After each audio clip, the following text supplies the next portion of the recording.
Alright, so the book that I have chosen for controversial literature is The Reptile Room by Lemony Snicket. It is the second book in the series of unfortunate events. I am sorry I'm making this a PowerPoint. My video camera on my computer doesn't seem to be working, so this is what I am doing today. The definition for controversial literature is really broad. It can be anything from the subject of a book, the topic that's used in the book, or the treatments of that topic, so the kind of language that's used. The topics that tend to get very controversial in literature is if it deals with sexism or sexuality, racism, violence, and profanity.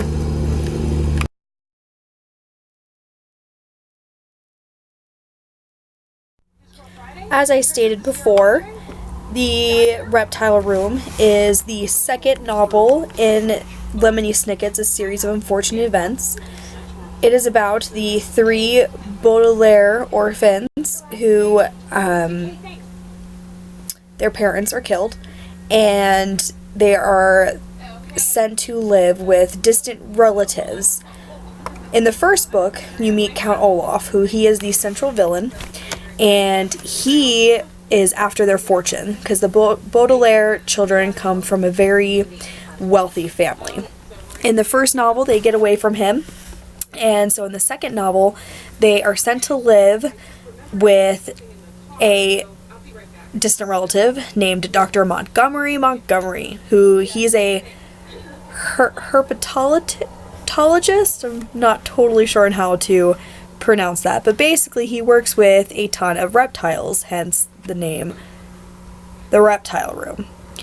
And when they're there, the Baudelaire children enjoy it. There's a whole room dedicated to snakes and turtles and whatnot, and they are there to help their uncle, and they help him create different things. Like, for instance, Violet, the oldest of the Baudelaire children, is given the job of inventing traps for the new snakes found in Peru. Klaus, who is the boy, and the middle child, is told to read about a book of snakes to help advise his uncle. And then Sunny's job, who's a little baby, her job is to bite ropes so that way they can use the little tiny pieces. So, as the book carries on, the children and their uncle are greeted by one of their uncle's old assistants. Of course, it turns out to be Count Olaf in disguise, and he is trying to rid of the children and the uncle so that he can inherit their money still. And along the way, the children obviously find this out, and they find in his suitcase that he has venom saved up from a very deadly reptile, and also makeup that he uses to cover up. He has a very distinguished tattoo on his ankle. And when Klaus reveals this, they don't believe him, and the other snake attacks Uncle Monty, and he dies. And Count Olaf runs off. He doesn't get caught.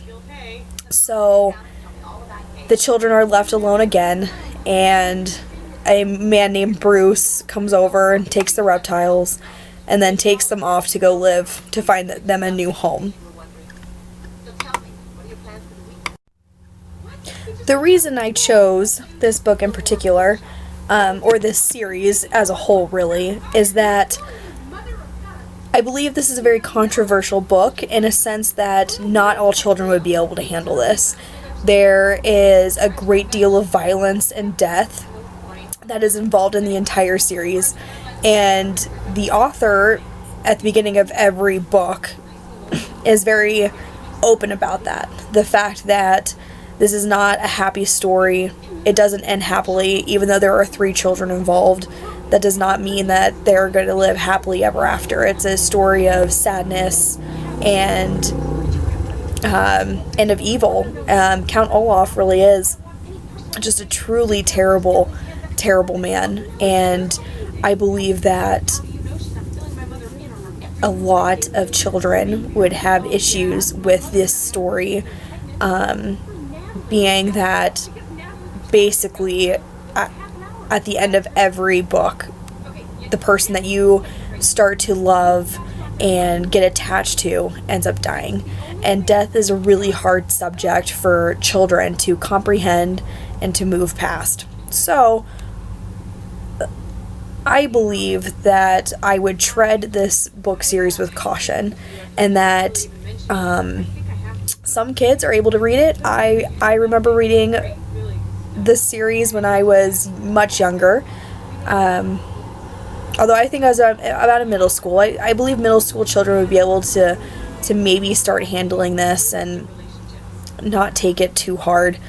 But this definitely is not a story that I would want to read at bedtime to kids, or even encourage people to read if I knew that they didn't handle depressing storylines.